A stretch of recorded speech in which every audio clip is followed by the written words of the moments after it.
He said, John, in 35 years in business, the reason I have more referrals and access and deal flow, the reason people love to talk to me, I'm the first phone call that people make, is I'm like, trusted, and top of mind. I figured out that if you take care of the family in business, everything else seems to take care of itself. So for me, as a 20-year-old, it was like this lightning bolt moment where it wasn't about the stupid knives, although to this day our agency still does millions of dollars in the Cutco knives. It was about that the item itself was a delivery vehicle for an emotion. Hey, Nick Nanton here, and thanks for tuning in to Now to Next. I want to make sure you don't miss a single episode of this show on YouTube. So before we continue, be sure to subscribe to our channel and ring the bell to get notified about our latest videos. You have the option to be notified for occasional videos or all of them. If you're on your phone, just go into your settings and switch on notifications. Thanks for watching. Hey everyone, Nick Nanton here, and welcome back to Now to Next. We've got an awesome and fun guest for you today. My friend John Ruhlin. We met maybe 2-3 years ago now, I think for the first time through our mutual friend Robin Robbins. I'd heard your name a lot. I'd heard sort of this word Giftology. I wasn't exactly sure what it was. But today we're going to talk a lot about something the world needs more of, not only as a business strategy, but just a life strategy, and it's radical generosity. It's a term that I got from you, so I didn't make that up. So I'll give you the credit for it. Before we get going, John, how's life, man? How you doing during the pandemic?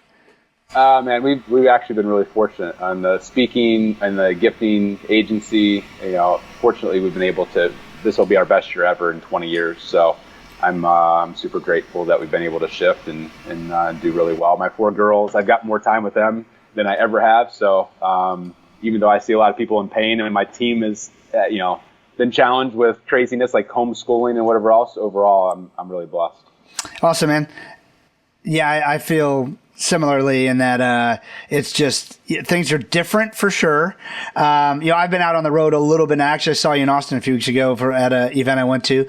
I've been out on the road a little bit, but it's been a total blessing with being, I haven't been home this much since my oldest was born, and he's 15. I mean, I have I have a pretty regimented travel schedule. We sort of have a checks and balances system because, as you know, it'd be easy to be gone 40 nights a month. I only do 7 nights a month on the road, and if I'm gone for dinner, that's half a night. So we do have a system, but it's still been nice to be home just a lot. After this, I've got 2 soccer games to go to, and I try to never miss anything. But of course, just the way life was, it's just you miss a lot. So let's talk a little bit. I think one of the most informing factors that I talk with people a lot about is how you grew up. It affects us no matter what. I mean, some of us need therapy for it. Some of us, don't want to ever talk about it again. That's probably not a good strategy, by the way. But it definitely affects who we are and who we think we are. You were one of 5 kids growing up with a father who worked for a water treatment plant, and your mom stayed home. Sounded like you didn't. It sounds like it was probably abundant with love, much like my upbringing, but not abundant with like lots of money and things. That's sort of my perception of reading through the book and the notes. So share more with me about your upbringing. Yeah. So I'm an Ohio farm boy. I grew up milking goats every morning. My mom is one of 13 kids. I have 68 first cousins. And so we had a 1-acre garden. We baled, instead of going to Disney World in the summers, I baled hay. We had basically we lived off the land. And my mom could make $5 go further than $500. So I grew up garage sailing and, wheeling and dealing for a dime. Like, I'll give this for a nickel and that, and so, I grew up lower middle income. We didn't starve, but I definitely wasn't a kid, rocking Air Jordans or British Knights. That's an understatement. And I wanted to get out of Dodge. Our town was 417 people, and I wanted to make money. I was motivated to and so I was going to go be a doctor. That was kind of like my thought. My mom, before there was Whole Foods, was into health and wellness and shipping vitamins to our house, which was weird for a farm kid.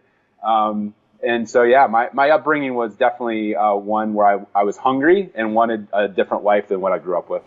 God, I think that's many of us. I mean, that seems to breed entrepreneurial ability.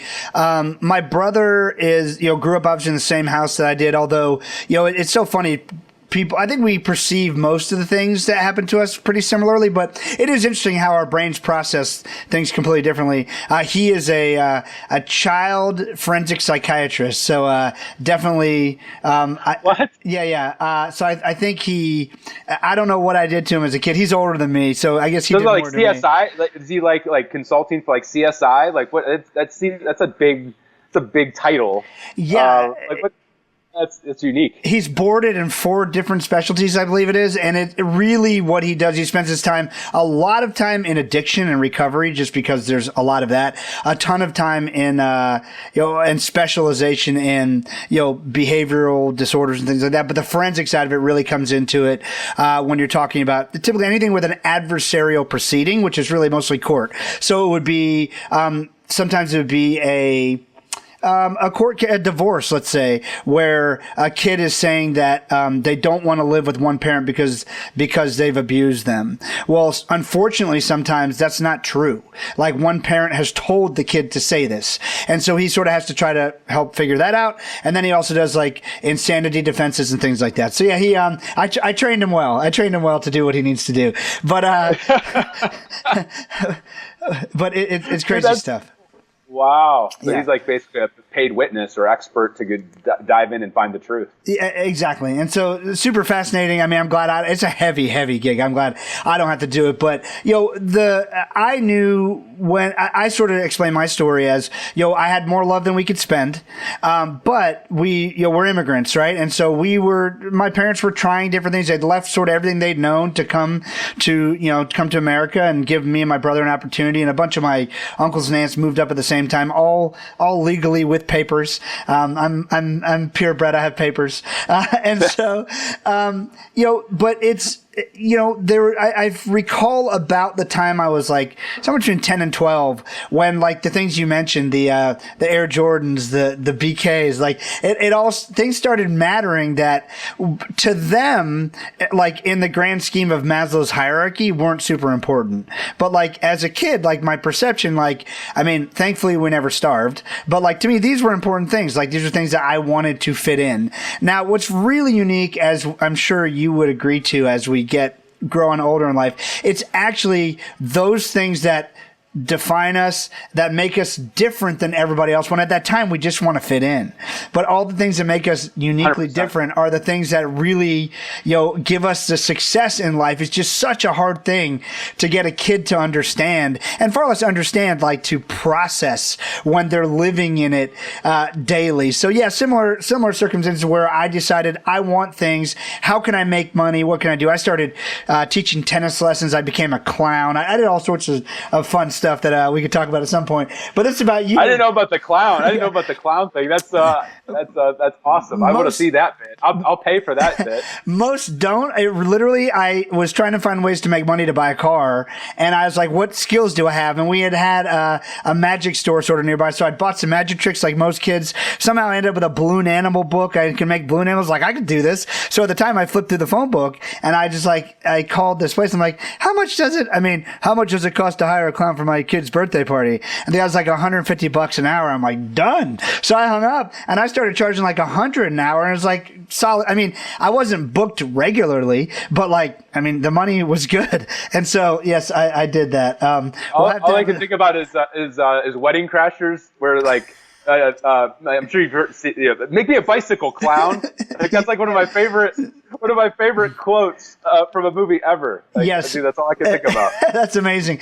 I used to, when I thought it was funny, when there was like a clown at a restaurant, I'd ask for a couple balloons. I'd like out balloon the clown, but my kids started.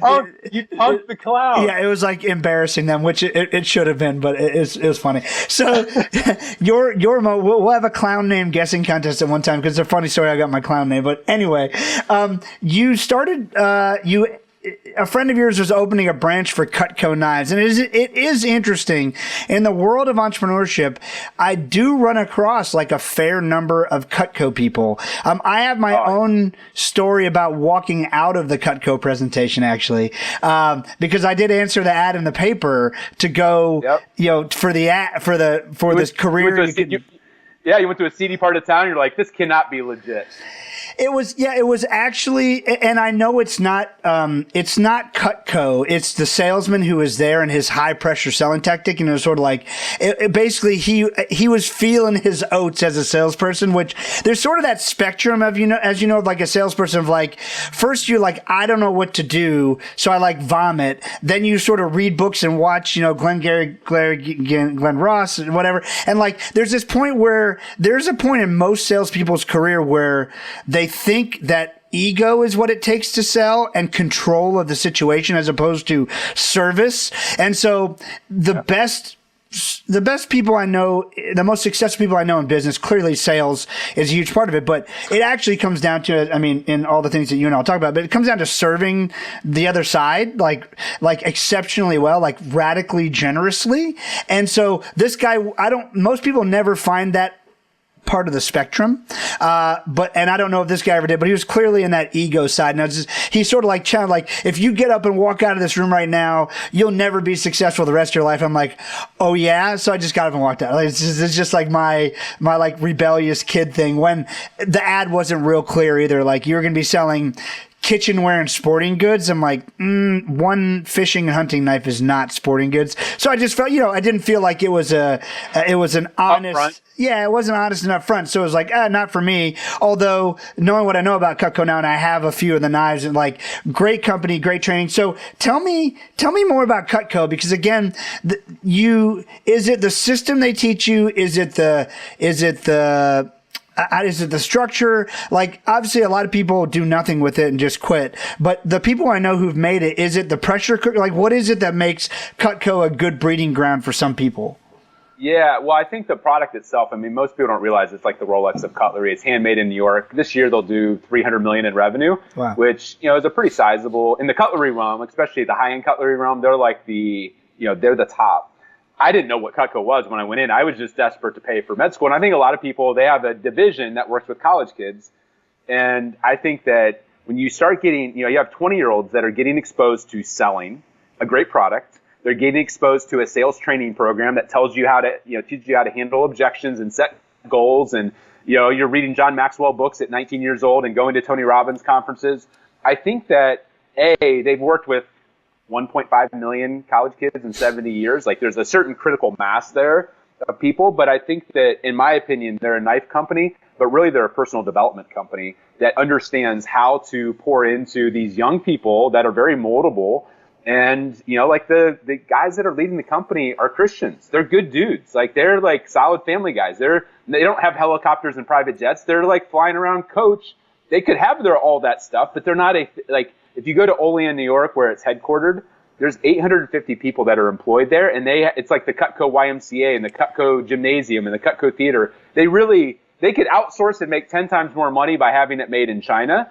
But they've chosen to make this a multi-generational company that really cares about people. And there's actually Purdue, Michigan State, there's some universities that the program is so good, the training's so good, in order to graduate with a sales degree from those universities, you have to sell Cutco for a semester. That's a requirement. So that's cool. In my opinion, I think that if you can learn how to handle your own calendar, goals, objections, and sell, you can do anything in life. And that's why you got guys like Hal Elrod, who wrote Miracle Morning, is one of the best-selling authors the last decade on a self-published book. John Levy, who runs Influencers Group out of New York. There's all these people that are running companies now that their original start, even the founder, whether you like him or not, the founder of Uber, Travis Kalanick, multi-billion-dollar company, his first job was slinging blades. It was selling Cutco knives. So I do think it's the product, it's the training, it's the sheer number of people. And I do think that you either sink or swim. You either rise to the top and handle things really well and learn life skills, or you're like, you know what, this selling thing sucks. I'm going to go get a normal, JOB and call it a day. So for me, it was the launch pad for a lot of things.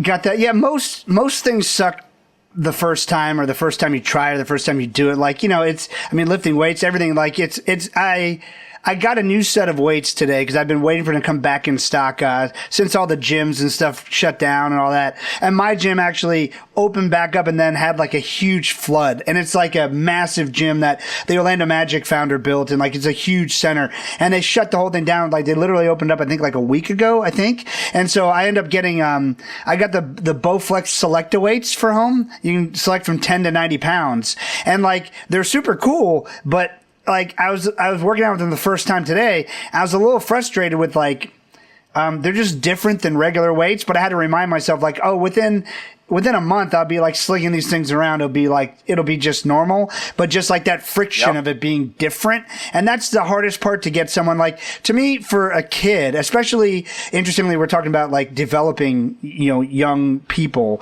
really interesting that, one of the biggest things, if I can get a kid to see like, to understand like the hard things, if you can learn to work through the hard things, which is the hardest thing to teach a kid, or like if you can learn to earn your way off the bench in sports, or if you can learn to persevere and get through that math class and not like, there's so much value in life in that we see. I mean, it's like a mini Navy SEAL lesson, right? I mean, it's not nearly on the par of that, but like showing you can do something you didn't think you can do. And I feel like so many parents shortcut their kids learning those lessons because they just want to fix it for them, right?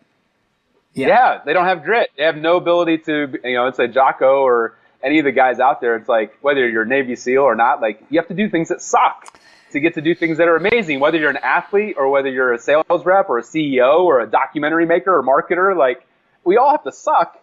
And most people, if they give up in the sucky part, like they don't get the, the gold, the diamonds, all that kind of stuff. So yeah, I think, our generation, the kids that I'm raising, my girls, like watching them suffer and like my daughter's playing basketball and she's not good. And I love basketball, but I'm like, like she's crying, whatever else. I'm like, babe, like this is part of the deal. Like I've had those days too where like it just sucks. Like you just want to cry. Like I've cried. It's not fun, but yeah, like letting your kids suffer a little bit, I think is really powerful. Part of the deal. So yes. And by the way, basketball story. I actually I was relatively athletic, got some college scholarship offers to play tennis, and I tore my knees and decided not to do that. But I played like 4 to 5 hours a day, all that mess. But I was so bad at basketball that I played one season in like middle school, and they didn't send me the renewal form in the mail. Like that's how bad I was at basketball. That's my story, at least. Maybe it got lost, but I was pretty convinced. I took the sign from above, no matter what it was. Now, intentional loss. Yes, I do have to say that I'm glad they're good Christian guys, as you are, and share the same faith. But I would still have the private jet. I'm just going to go on record saying that because that just makes life so much better. I mean, it's an amazing thing. So I'm glad those guys are going coach, but I wouldn't be. No, I know. They're driving like Buicks to work. I'm like, they're engineers. They're just good. Like, the one guy who's the CEO now, Jim Sitt Jr., like he loves Andy Stanley. Like, yeah, he's just like, they're, I'm the same way. Like if it saves me time, if it saves me access to my family, But yeah, I'm with you. A little private jet here and there is not a bad thing. We'll pick up on time, as you point out in the book. Giftology, by the way, everyone watching, buy a copy of Giftology. I would say, in a lot of ways, it's not what you think when you just think of gifting. And we're digging into some of that already. This probably, hopefully, already is not the conversation you expected us to have. From Cutco, you met a really important person, happened to be the father of a girl you were dating, and he shared some pretty unique with you. I think that perspective is unique. Share that with us. Yeah, well, when you grow up poor, you notice when people are generous. And Paul was an attorney, he owned a firm, but he was a rainmaker. And it wasn't like the typical like Glengarry Glen Ross. Like he wasn't a fast talker. He wasn't like the guy that's like patting you on the back and buying you a drink. He was kind. Like he was like this humble, meek person that was like he'd find a deal on noodles and buy like a semi-load, and everybody at church the next Sunday, like 200 people would walk away with a year's supply of noodles. And I'm like, Paul, that was like 30 or 40 grand. Are you nuts? And he just got this smile on his face. It's just who he was. It wasn't a tactical thing. And so I remember I was like, I pitched an idea of giving away, Cutco pocket knives. So, all his clients were CEOs of $1 million to $1 billion companies, insurance companies, financial advisor firms, home builders. And they're all into hunting and fishing. And I thought, he'll have mercy on me and and these aren't cheap pocket knives. These are like $100 pocket knives. Yep. And he changed my life forever. He's like, John, I don't want to order 100 pocket knives. Could I order 100 paring knives? And I'm like, Paul, you want to give a bunch of grown men CEO dudes and VPs of sales and whatever else like a kitchen tool? I'm like, why?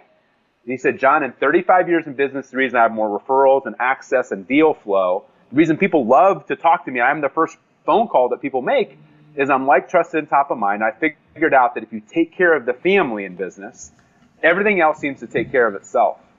So for me, as a 20-year-old, it was like this lightning bolt moment where it wasn't about the stupid knives, although to this day our agency still does millions of dollars in the Cutco knives.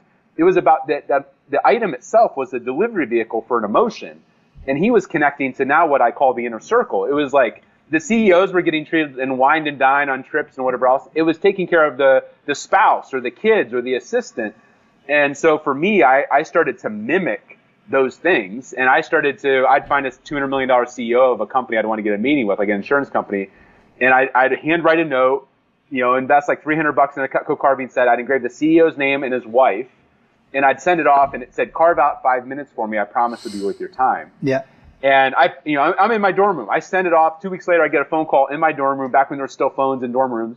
And they're like, it's the CEO's assistant. And she's like, hey, Mr. Smith was really impressed. He wants to meet you next Tuesday at 3 o'clock. And I'm like, holy crap, I have class at 3 o'clock, but I'm like, this is the company I want to meet. So I'm skipping class. I wear the one suit I have on.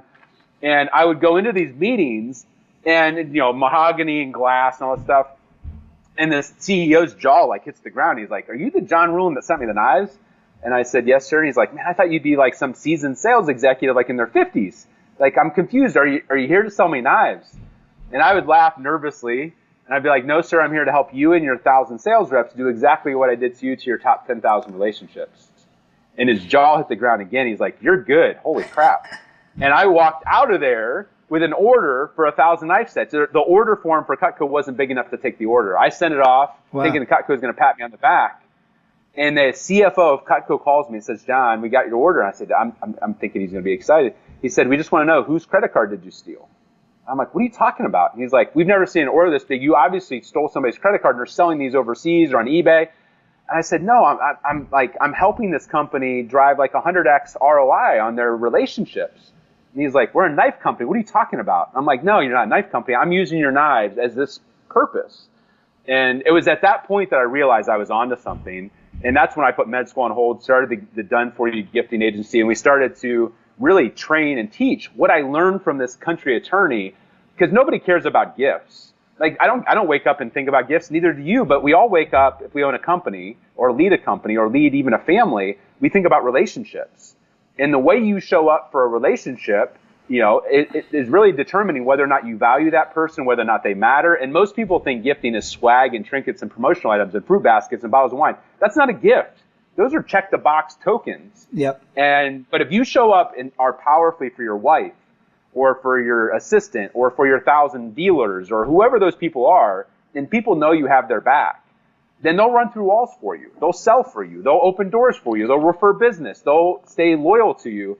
And most people think, what we're talking about is like polo shirts with softballs. Like, that's not a gift. Like, that's a manipulation, actually. Yeah. Hey, here, go be an advertisement for me in my company. I did $1 million with you last year. Here's your $47 polo with a logo. Like, that's not a gift.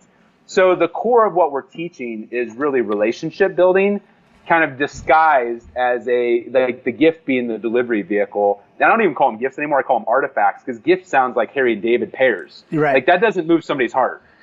that is true. You have a great story as you were sort of getting into this business deeper and deeper with our mutual friend Cameron Harold. Tell that story for us. Yeah. So like a lot of us, we're one relationship away from changing our business forever. It could be a mentor, it could be an investor, it could be an advisor, a banking relationship. It doesn't matter. I joined EO after meeting somebody that owned controlling interest of 20 companies. And when I found out he was a member of EO, I'd never heard of it, but I just gave him my credit card and said, I'm in. So I go to this Vegas, it's like their 20th anniversary, and like Steve Wynn's speaking privately, and I hear Cameron speak. And like everything that came out of his mouth was gold. I'm like, if I could get him not just as a client, not just as a coach, I can't afford his like $20,000 a month coaching, but if I could get him to be like a mentor, like a friend, like my life could change. So long story short, I found out he was coming to Cleveland, where I was living at the time, to speak to our local chapter. And like a lot of us, I'm like, oh my gosh, it's LeBron. It's open night for Cavs. Like, I'm going to take him to a dinner and a ball game. And when I asked him to the dinner and a ball game, his response was the most underwhelming response ever. He's like, I guess I'll go. I don't have anything else going on. And so I'm like, duh, like every business, every industry, we do dinners, ball games, cigars, glasses of wine. We follow the same playbook as all of our competitors. And then we wonder why nobody refers this business. It's vanilla. So on the spot, I'm like, Cameron, what else are you going to do when you're in town? And he said, I'm going to go shopping. And I'm thinking, this is my angle. Like, where are you going to shop at? And he said, I love Brooks Brothers. There's not a ton in Canada. I want to go to Brooks Brothers. So I said, hey, great. I want to send you a shirt size. What's your shirt? No, I'm a Brooks Brothers guy, or I'm a Jose Bank guy. I want to send you a Brooks Brothers shirt. And he said, he's looking at me like kind of like bewildered. He's like, does this dude have a man crush on me? It's like a weird question to ask another man's shirt size.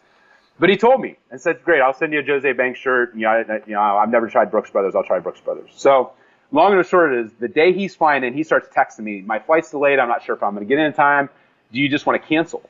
And I'm like, son of a gun. He doesn't give two rips about the ball game or the dinner. I said, no, even if you get in late, we'll just go for drinks. And so I call my partner. I'm like, Rod, we got to do this thing. And Rod's like, do you believe in it enough that if it doesn't work, it comes all out of your personal draw? I was like, holy crap, that's a lot of money. But yeah, I believe in it. So I went to Brooks Brothers. I put down the Amex. I said, I want one of everything in your new fall collection, all your jackets, suits, belts, pants, everything. They ring up on the Amex at $7,000 in clothes. I go to the Ritz, ask for the GM, and we merchandise this hotel room to look like a Brooks Brothers store. Jackets here, belts, suits, pants. And I'm downstairs drinking like a triple on the rocks. I'm not a big drinker, but I was so nervous because my partner's like, he's going to think you're a stalker. This is the dumbest idea ever. I can't believe you actually did it. And Cameron gets in. You can tell he just wants to go to bed. I said, Cameron, go take a shower. Come down when you're ever ready. He comes down 20 minutes later, and his eyes are the size of silver dollars. He said, John, whatever you want to talk about for as long as you want to talk about it, I'm all ears. I've never had anybody that's treated me and made me feel the way that you've made me feel. And so after that, for 10 years, once a quarter, I sent him a gift. I took the full Cutco $10,000 knife set. I sent him that over time for him and his wife. I sent him the $700 wine tool. I continued to send gifts to him. People are like, John, why didn't you stop after the Brooks Brothers thing? Like, you had them. And I said, it's when you do things because you want to, not because you have to, that people, like, if I wanted to get Cameron to be a sales rep for me, he wouldn't do it for $2 million. But he's referred so much business. I did the math the other day. It's multi-seven figures. So 20 grand turned into multi-seven figures. That's a 50x ROR, return on relationship.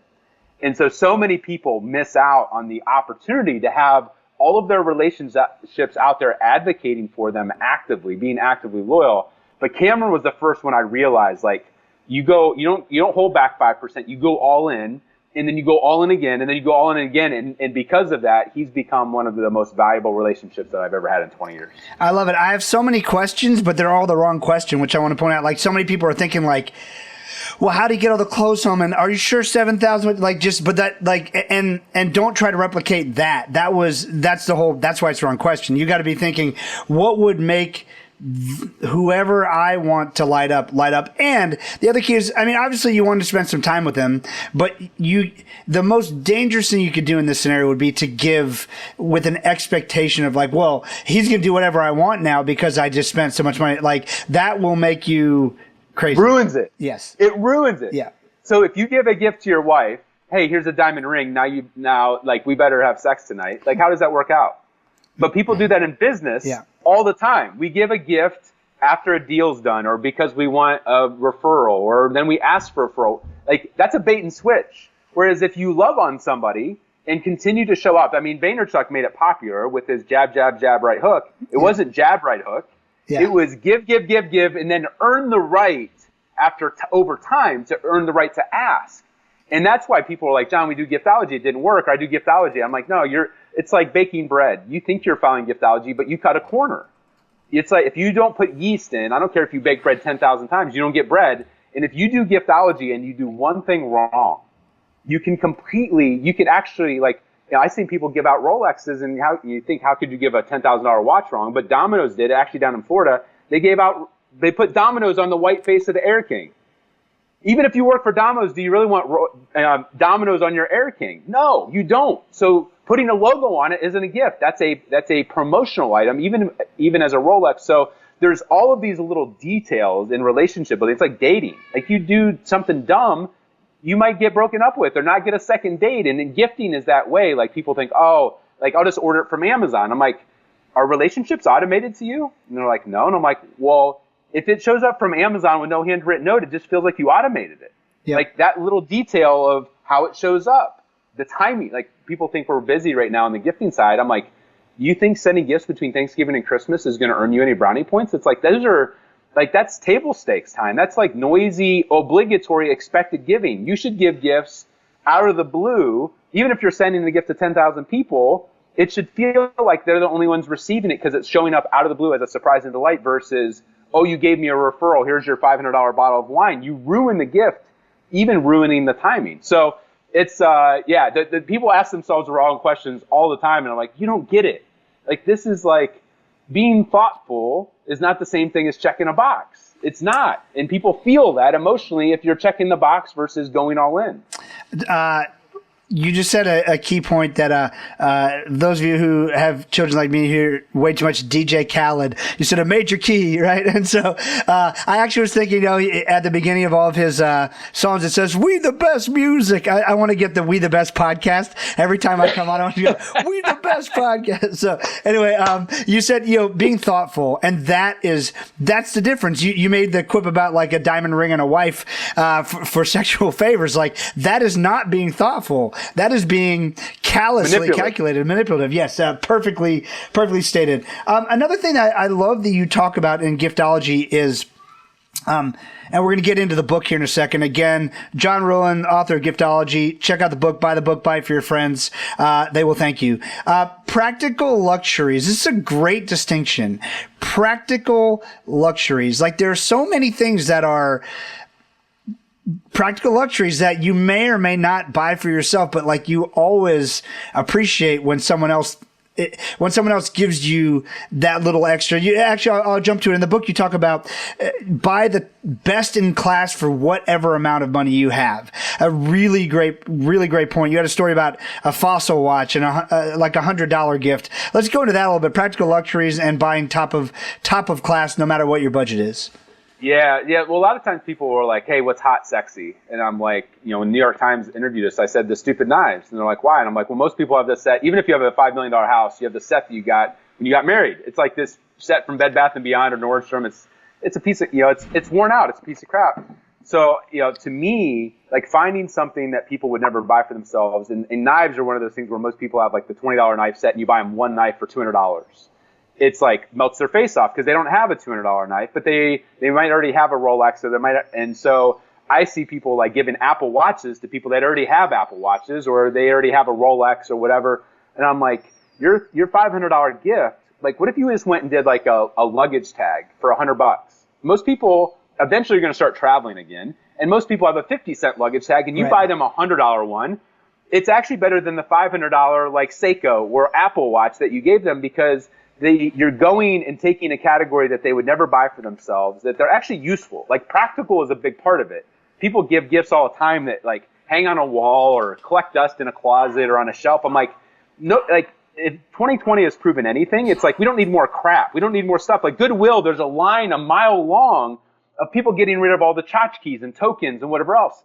But like we had a client, Pete Vargas. Pete reached out and said, hey, I wanted to give a gift to Tony Robbins. He's a new partner of ours. And I said, Pete, this is going to sound silly, but we're going to do a knife set. He's like, John, like they already have like knife sets. I'm like, that I understand that, but we're going to do the $7,000 knife set. And here's what's going to make it land. We're going to engrave on all 32 knives one of 64 quotes of wisdom that Tony put out into the world. And so like, even Tony like breaks bread with family and inner circle, but he already has knife sets. I get that. But we're going to capture his legacy and his life's work on these pieces. And sure enough, Sage reached out and said, Pete, we already have lots of knife sets, but yours became an instant heirloom because we're actually going to use it. And every day we're going to be reminded of Tony's wisdom, and his great grandkids are going to fight over this set someday. But we're going to it's going to be a part of our family. And so many times people don't understand that we as human beings, we need things that are useful, and we need to tie things that tie to our humanity.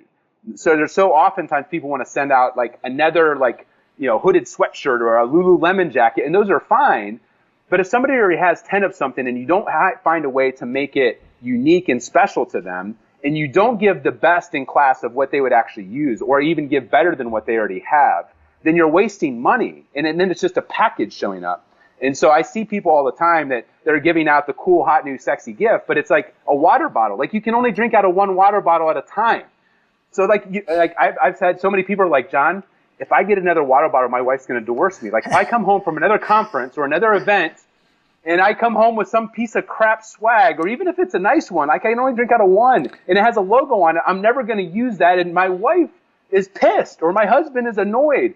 And so we find those areas, like, and we've partnered together on some of these crazy $1,000 mugs. Mm-hmm. People are like, really, a mug for $1,000? I'm like, most people have the one from China, that says, I love you, Dad, or whatever, like, right. Or the one that they got from South Carolina at Myrtle Beach.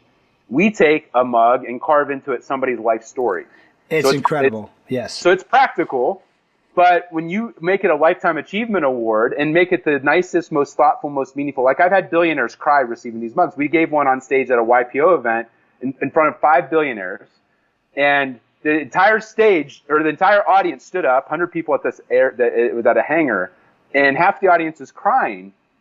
And this guy, Bill Lyon, who is, publicly traded company, all this other kind of stuff, every day he's going to be reminded as he drinks his coffee or tea that his life matters, that this is his legacy. So to me, like, even billionaires want to be honored in a certain way, but they also want something that's useful. And when you can blend both of those things together in a best-in-class gift, that's where you start getting, like, where people are like, if my house was on fire and I had to grab 10 things, I would grab that $1,000 mug. Not because it's something that has a story and a meaning to it that's irreplaceable. And that's, like you with the Rudy Rudiger, thing behind you there, like, there's certain things that capture the essence of who you are. And when you can take the practicality and uniqueness and blend it with meaning, now all of a sudden, like, subconsciously, there's a trigger that's reminding people of the relationship that you have. And that's where referrals come from, is being like, trusted, and top of mind. Most people miss the top of mind element. And if it's in a closet, not being used, you're not getting the top of mind element that you're looking for, and you're missing out on so many deals and opportunities to trigger that memory and to trigger that opportunity to make an introduction. All incredible advice. The comments coming in are awesome. So many great nuggets. Just everyone's enjoying it. Again, everyone, John Ruhlin, author of Giftology and co-founder of Giftology. So should check out the company as well.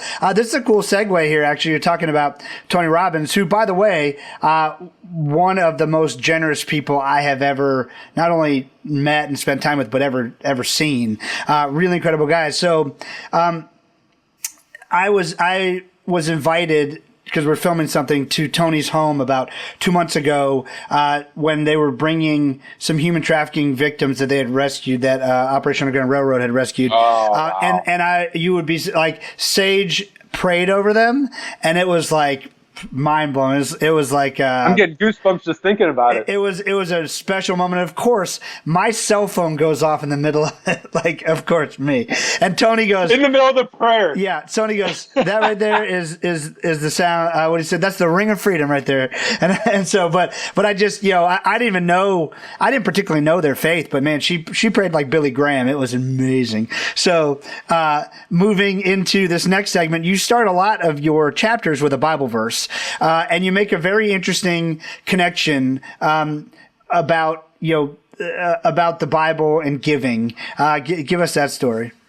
Yeah, well, what I think is funny is sometimes people, of faith or not of faith, will be like, "Man, John, this is like so amazing and so new. Like, where did you think of this idea?" And I'm like, you realize, like, Proverbs 18:16 says, "A gift ushers you before kings." Like, I didn't invent the idea of being a good gift giver or being generous. Like, it's been around for thousands of years, whether you're a person of faith or not. Like, the principles work because it's how God's wired the world. When somebody does something really nice for us with no strings attached, guess what? God's wired us to want to reciprocate. It's like part of like how God's wired our DNA. It's why, like, when somebody does something really thoughtful. So the core of, like, God is, if you are a person of faith, like, God's the ultimate gift giver. Like, he gave us life. If you're a Christian, you believe, like, like Jesus, like, went on the cross as the ultimate gift to forgive our sins. Like, the idea of being generous and not holding back and doing things not because you have to or out of obligation, or like doing things that are unreasonable. Like, the idea of like like forgiveness is an unreasonable thing. It's a gift that we don't deserve. Grace is a gift that we don't deserve. So the idea of like, I see so many business leaders of faith that might be generous in their personal life or in their church or charity life, and then they wear a different hat in business and they wonder why their relationships aren't flourishing. Like, you know, you see like Chick-fil-A, like they're crushing the competition. Why? Because they're generous. They're like the way that they serve people makes them outperform McDonald's by like 10x. And nothing against McDonald's, although I'm not a big fan of their food, but like the idea of being able to be radically generous, people think it's a warm, woo-woo, fuzzy thing, but the Bible tells us that we reap what we sow, and oftentimes if we do it the right way, in the right, like with the right intentionality and the right heart, it comes back to us 100-fold. Now, it may not always be with the referral or the deal or within the day that you want, but, you know, Gary Vee made it sexy, and other people have talked about playing the long game. The long game is decades if you look at the Bible. The long game is not days. We think that if we give, we're going to get. Like, that's not how it works, but God does honor the things that we do, the seeds that we plant, and even if you're not a Christian, like the Old Testament talks about the idea of being generous and tithing, and it's frankly one of the numbers that we use as a kind of a reverse tithe is 10% of your net profit should be reinvested back into your relationships. And it's not just as a check the box to feel good at Christmas. It literally, I've seen where people get 1,000x return on relationship by pouring back in. And you show me a Facebook ad campaign or anything where you can pour, you know, $1 in and get $1,000 back out. It's only with God and with the idea of being generous to people. Like there's no other thing out there. And so when people talk about it as being like this, like frivolous, like, oh, just be generous and this like hold hands and sing Kumbaya, I'm like, the companies that are crushing their competition, look at Southwest. They love, like, what's their methodology and system? It's love. Starbucks is radically, like, they're not necessarily a company of faith, but they are radically generous in how they treat people and how they show up with benefits and whatever else. Like, to me, if you want to be successful as a leader, you have to pour into your people, and gifting is just one of the 5 love languages. And I think that it's a scalable love language. Gary Chapman, who wrote the 5 love languages, is a mentor of mine, and him and his wife love Giftology because they're like, it's based in biblical truth. It works because God created it that way. Now, whether you're a Christian or not, you can use it. I think it's better when you have the right heart and intentionality behind it. Yep. But this is a business principle like any other leadership or sales or John Maxwell's a client. The reason he's a client is because he believes in the biblical ideas of pouring into people. We just happen to do it with tangible gifting and thoughtful, you know, tangible artifacts. But generosity works in any part of the world. It works in Idaho. It works in Africa. Because, you know, it's a biblical principle of humanity. I love it. And also, it also really works when, you know, I've heard a few people say this, but, you know, it's not about giving back. It's about giving. Like when you took something from somebody, you don't get any great joy in giving it back to them. So let's get some of that out of the regular vernacular of the world. Like when you give, just give. Like give generously, give radically, just give. And I can certainly say without any hesitation, the times in my life where I have given truly without expecting anything, I have been rewarded so richly with just, I mean, everything from mindset to relationships to like, you really do gain so much from giving that I highly encourage you. We could talk about the biblical side of this all day. Maybe we should at some point, but we'll move on a little bit. Just know that's a big piece of the foundation of this. A really interesting distinction that you made in the book that I think a lot of people miss. You were asking your employees to deliver a Ritz-Carlton experience, a top shelf experience. And I'm guilty of this. Most of us have never stopped to think, wait a second, do my employees even know what it's like to have a Ritz-Carlton experience? Have they ever had that experience? Because, I mean, that experience, let's be honest, is because of the price of it is reserved for people who make a lot of money, usually very high-powered executives or CEOs or just wealthy people who are born into wealth. And so for most of us, people who work with and for us are growing their lives, and they probably very likely have never experienced that. So we often ask them to give an experience they've never experienced. So share with that and share your solution to that. I thought it was a cool one. Yeah, well, you teed it up perfectly. I mean, we realize that with our own employees. And so many people with gifting, they get excited about giving a prospect, like their dream 100, you know, like Russell Brunson and frankly, the ultimate sales machine, Chet Holmes, kind of made it popular to go after your dream 100 clients or prospects. But I tell people, like, you can't like go and treat people out here like the Ritz-Carlton and then treat your employees like the Motel 6. Like, that's an incongruent, like, it creates bitterness, and your employees will be pissed off, and they've never experienced it. So to me, taking care of your internal client, which is your employee first, is where to start, so they can deliver the level of service that you want. And they're excited about thinking, like, my employees give out gifts all the time that I'm not even aware of, because we've empowered them and showed them what it feels like to receive a Ritz-Carlton level gift, not just experience, but also gifts. Like, when somebody interns for me, I'll send a $300-$400 set of headphones to them during finals saying, hey, I want you to help you block out the noise so you can study. And people are like, $300 or $400 for an intern? And I'm like, you guys are idiots. You'll go spend sponsorship dollars and do all these dog and pony shows and spend thousands of dollars to recruit somebody. Why would you not, like, recruit them as they're interning with you and love on them and show them what it feels like? Like, nobody brags about their 401k or their health insurance. Like, people will brag about how they feel treated and taken care of. And so I send gifts to the spouses of my team. This year during COVID, we started to realize my employees are stressed. They're all working at home. Our employees have been working at home for a long time. And I'm like, they're not getting good night's rest, and they can't go buy the level of mattress that I might buy for myself. What if I just started sending them like $5,000 mattresses? Just say, hey, we want you and your spouse to get a good night's rest. We know it's stressful. We're in your corner. Oh my gosh. Like, people freaked out, and they're like, and I have, like Google, and they're like, really, $5,000? I'm like, when you hire an employee, you'll give a salary range of 65 to 75 grand. That's a $10,000 delta that you'll bring into overhead labor all day long and not think anything of. I'm like, why don't you budget and think about strategically how you can show up for your employees? Like, we pay to have all of our employees' houses cleaned, which people think is insane. I'm like, it costs $3,000. It gives us $30,000 in value, because it gives our employees time back to do hobbies and spend time with their kids. They don't feel guilty. So to me, like, if you don't start internally with your people first, you create this disconnect with, oh, if you're a client and paying money, then you're valuable. But if you work for us, you're not quite as valuable. And most people don't realize that when you do things and spend money a certain way, you're communicating value. You matter, you don't. And when you do that, even with clients, I see people that, like, the assistant gets the junior varsity level gift and the CEO gets this gift. For me, the way I got the Orlando Magic as a client was I treated the CEO, Alex Martins, the same way, and the same level of gifts went to Cheyenne, the assistant. Because of that, Cheyenne got us all of the other divisions of the Orlando Magic without me ever asking, because she felt treated like a peer, not a pawn, not a gatekeeper. And employees the same way. I want our billion-dollar clients to be getting gifts at the same level as my employees.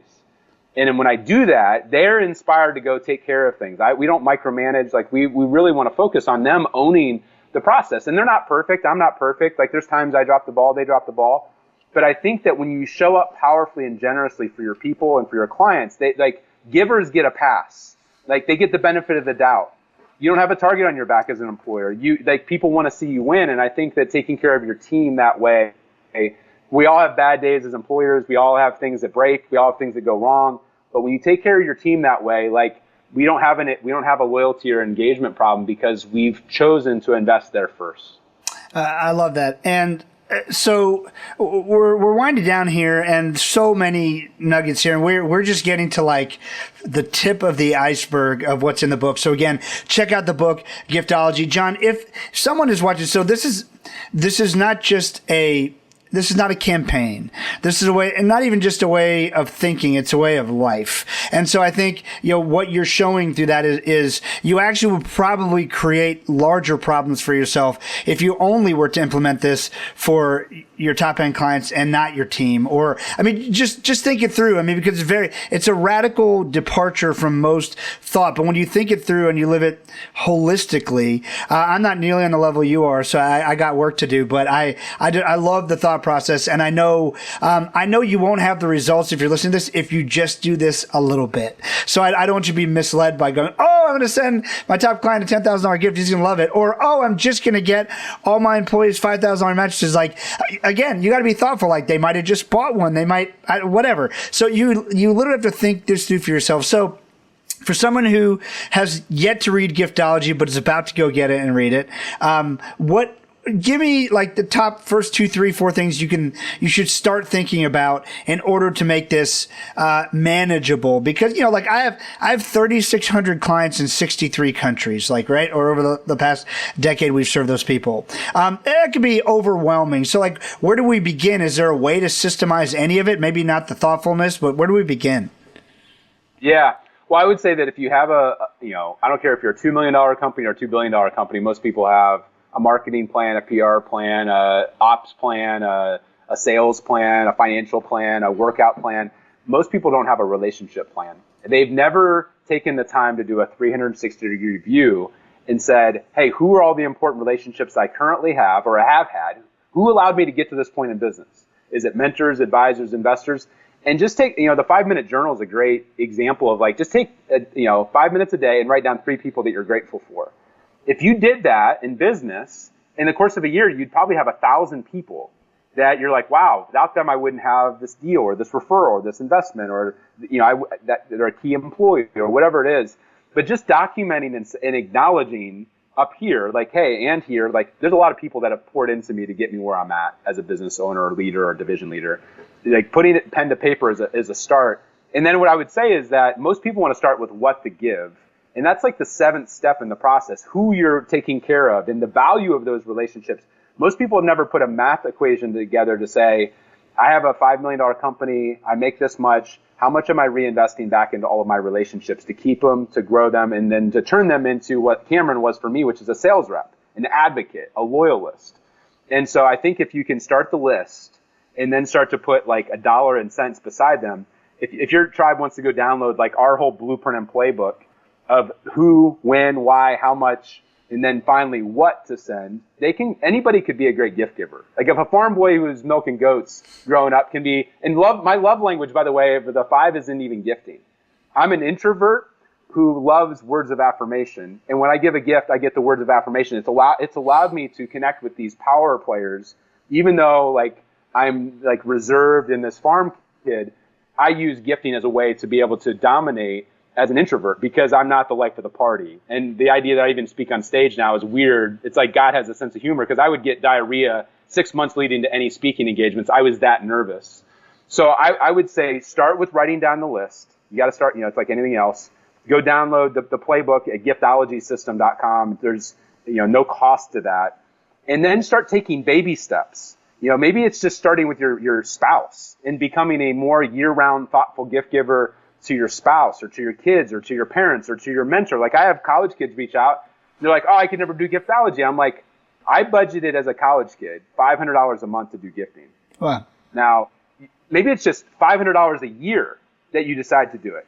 And instead of doing like calendars for your top 500 relationships, pick maybe 2 people that are really important to you and spend $250. If you took a client out to a nice dinner with wine, you'd spend more than $250.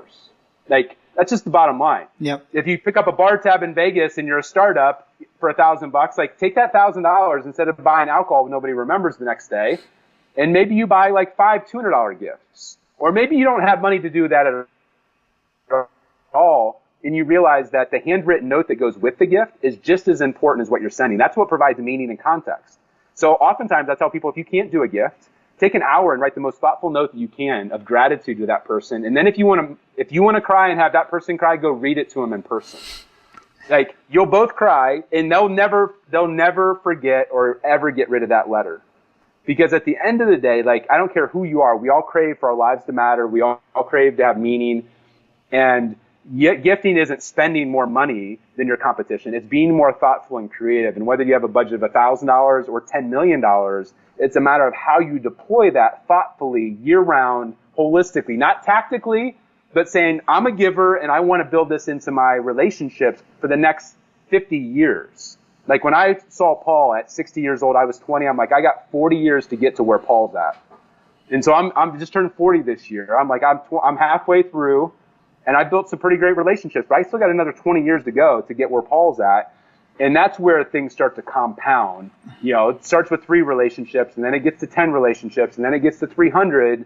And now, like, we have so many people advocating for us in different parts of the world that, like, some of the referrals that are coming in, I'm like, I can't believe I'm talking to Microsoft or Google or SAP. I'm like, this is crazy. I literally grew up, like, thrift storing it, and people are like, paying us 6 figures sometimes to speak. I'm like, this is just weird. This is nuts. This doesn't make any logical sense, and it really doesn't. But it's when you make those deposits consistently where, over decades, it starts to come back. I love it, man. Everyone check out the book, Giftology. John Ruhlin, thank you so much for joining me here on Now to Next. I look forward to seeing you in person next time soon. Thanks, brother. Take care.